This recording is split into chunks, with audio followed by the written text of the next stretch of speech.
You're trespassing on community property.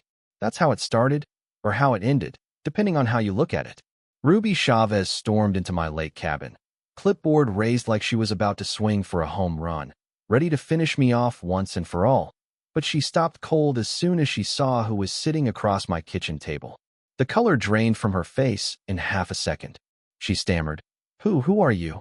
But the person beside me didn't even glance up from the files spread out between us, just kept reading, calm as you please.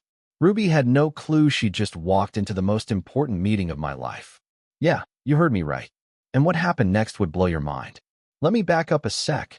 4 months earlier, my whole life was circling the drain, and I'm not going to sugarcoat any of it for you. Owen Diaz. That's me. 44. Afghanistan vet with a case of PTSD that could drop a grizzly bear.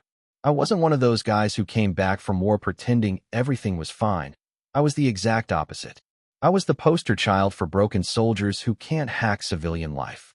Divorced 8 months, marriage dead on arrival, lost the family house in the ugliest settlement you could imagine, and bleeding money in a custody battle that kept me up counting ceiling tiles till sunrise. My daughter Emma, 12, sharp as a tack, stubborn as her old man, only got to see me every other weekend, and our relationship was held together with duct tape and awkward apologies. That old lake cabin? My grandfather built it after World War II. The only place left in the world I felt safe. Walls of knotty pine, a stone fireplace, and 40 acres of Michigan wild where nobody could find me when the panic attacks hit. My disability check barely covered the light bill.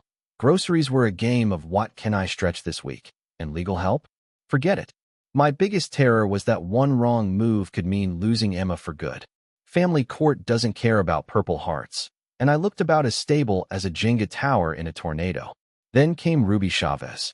Tuesday, 7 a.m., October. I was trying to play the good dad for once, making Emma's lunch with military precision, peanut butter sandwich cut diagonally, apple slices in a Ziploc, juice box no dents. Small victories, you know? Emma was at the table, backpack ready, cereal half-eaten. And then, bam, Ruby barges in like she's the sheriff and I'm public enemy number 1. The woman could have intimidated a Navy SEAL. She wasn't your average HOA Karen screaming about mailboxes. She was a predator.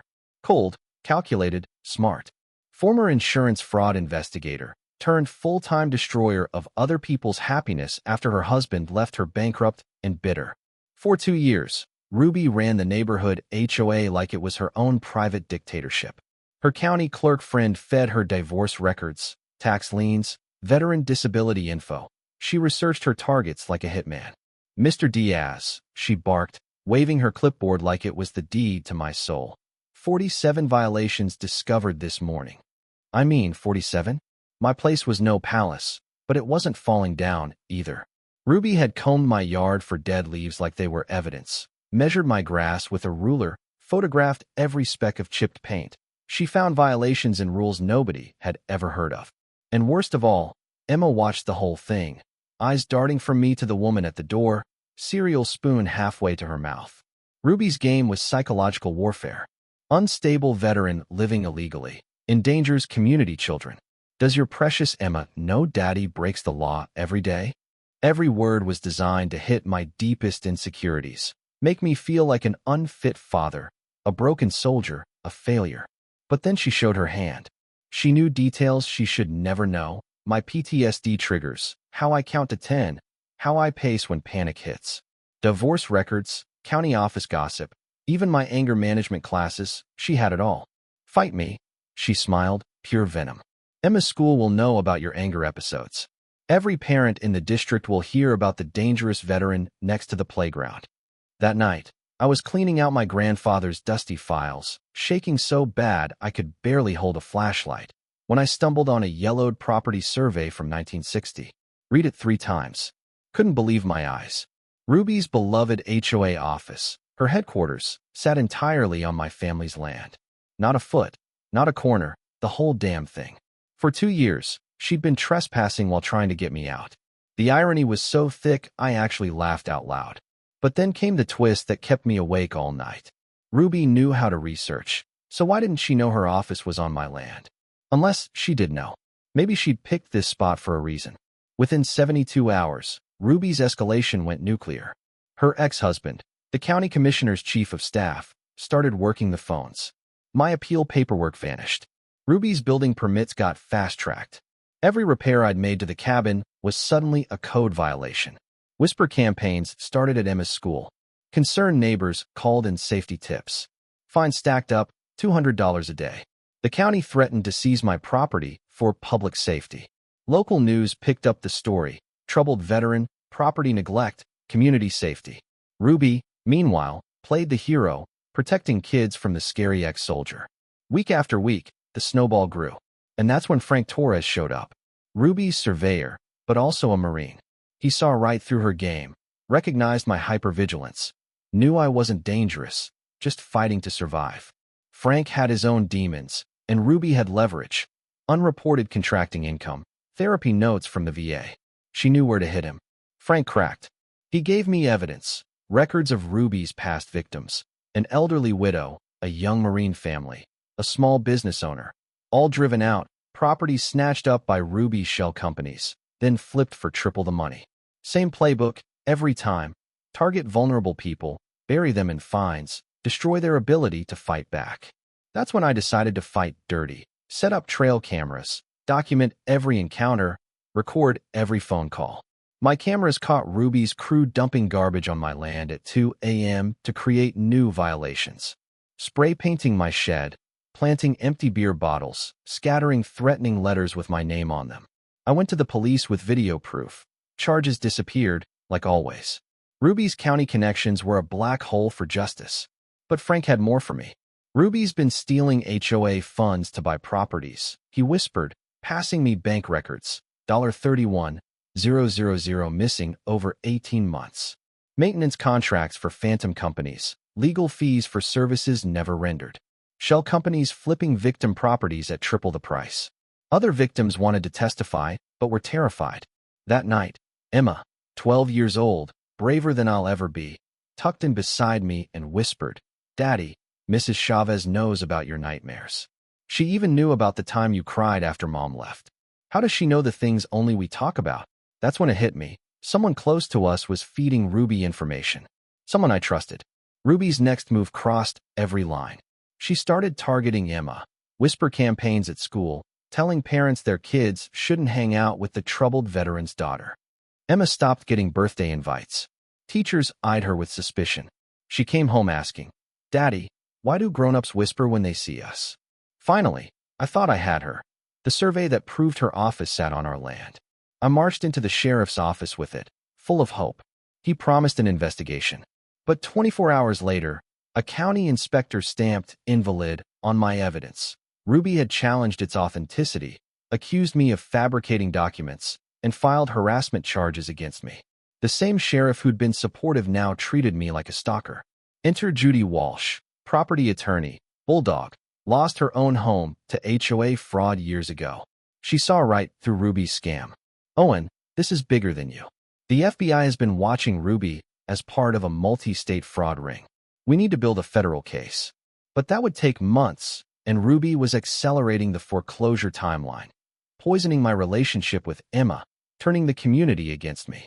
That night, Emma handed me her phone. "Daddy, I recorded something today that might help you fight Mrs. Chavez." 30 seconds of audio, Ruby plotting to use the custody hearing to remove the father permanently. The recording was incomplete, but Emma's determination was terrifying. She was planning something, and it might save us or ruin us both.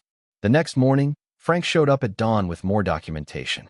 Ruby's ex-husband wasn't just a county employee. He was a kingpin, funneling permits, zoning, court schedules, and inside information to Ruby's crew. County staff took bribes to manufacture violations. Cops' wives worked for Ruby's shell companies. Family court clerks leaked custody hearing dates so Ruby could plant damaging rumors in advance. Ruby had built an organized crime empire out of HOA authority. She'd stolen $31,000 in association funds, bought and flipped at least 4 homes, destroyed veterans, widows, and young families. My cameras captured her team vandalizing my property and planting evidence. Audio recordings caught her coaching fake witnesses. "Remember, you've personally witnessed him yelling at his daughter, okay?" It was the ultimate setup. But then Emma, my hero, my kid, came through in the clutch. She'd been hiding behind the neighbor's hedge, recording Ruby on her phone. 15 minutes of Ruby confessing to everything. Make sure Emma knows Daddy is dangerous. Kids believe adults. I told her teacher about an unsafe home. Stole $31,000 from HOA funds. Bribed Inspector Miller. Emma ran home waving her phone, proud and scared. Daddy, I got the bad lady. The next day, FBI agent Cooper and Michigan's Attorney General Helen Stone rolled into our little slice of nowhere. We turned the cabin into a war room. Evidence everywhere. Frank ready to testify. Emma's recording queued up. Outside, Ruby gathered her crew, clipboard in hand. Fake documents. 2 witnesses she'd coached for weeks. She marched toward the cabin, convinced she was about to bury me for good. What she didn't know was, she'd just walked into a federal sting. Agent Cooper stood up, federal badge catching the sunlight. Miss Chavez, you are under federal surveillance for wire fraud, interstate racketeering, civil rights violations. AG Stone followed. Ma'am, you just committed multiple felonies in the presence of state and federal law enforcement. Ruby went white, then green, then almost translucent. Her fake inspector made for the door. Her coached witnesses claimed amnesia. Ruby clung to her clipboard, then fumbled for her phone. Agent Cooper stopped her cold. Obstruction of justice in front of federal agents? Add that to your charges. We rolled out the evidence. Surveillance footage, bank transfers, audio of her coaching perjury, proof of property theft across 3 states, and Emma's devastating recording. Ruby melted down. Denial, threats, then lunging for evidence, screaming at everyone in the room. She clawed at documents, shoved an FBI agent, threatened Emma. That did it. Federal child endangerment charges, assault on a federal officer, witness tampering. Handcuffs clicked around Ruby's wrists while neighbors watched from outside. Emma peeked up at me. Daddy, is the bad lady really going to prison? I hugged her and said, yes, sweetheart. She is. For a very long time. But as the FBI van drove off, Agent Cooper pulled me aside. Mr. Diaz, Ruby Chavez isn't her real name. She's operated under at least 5 aliases across 8 states. We still don't know why she targeted your grandfather's land. In the weeks that followed, the fallout was epic. Ruby's assets were seized. Her corruption network collapsed. Her ex-husband and county cronies under investigation. The HOA was dissolved. My custody battle was over. Emma testified in court, told the judge everything, and my ex-wife admitted she'd been manipulated. I got primary custody of Emma. Emma thrived, went from isolated to hero, telling classmates her dad helped the FBI catch the bad guys. The community changed, too. Neighbors apologized, invited us to cookouts, brought casseroles. Channel 7 aired a special on the HOA sting. I spoke at meetings on property rights and veteran protection. Federal compensation checks cleared my debts. Emma and I repaired the cabin roof together, laughing for the first time in years. But some mysteries never die. Ruby's last message, never shared with me by the FBI, was, tell Owen his grandfather would have understood. What did she mean? How did she know my grandfather? Why us? 6 months later, Emma and I fished off the dock at sunset, the American flag snapping in the breeze, the cabin safe, and the community healing. Ruby's seized house was torn down. A new community garden took its place. Kids played outside again. I'd won back my daughter, my pride, and my future, but that unanswered question haunted me still. What secret died with Ruby Chavez? You know what I mean? Some stories end with victory. Others end with a question mark. If you've ever had to fight for your family, your home, or just your own dignity, tell me in the comments where you're watching from what justice means to you. And if you think real healing is ever possible after a war like this, smash that like, subscribe for the next wild story, because trust me, there's always another one waiting right around the corner.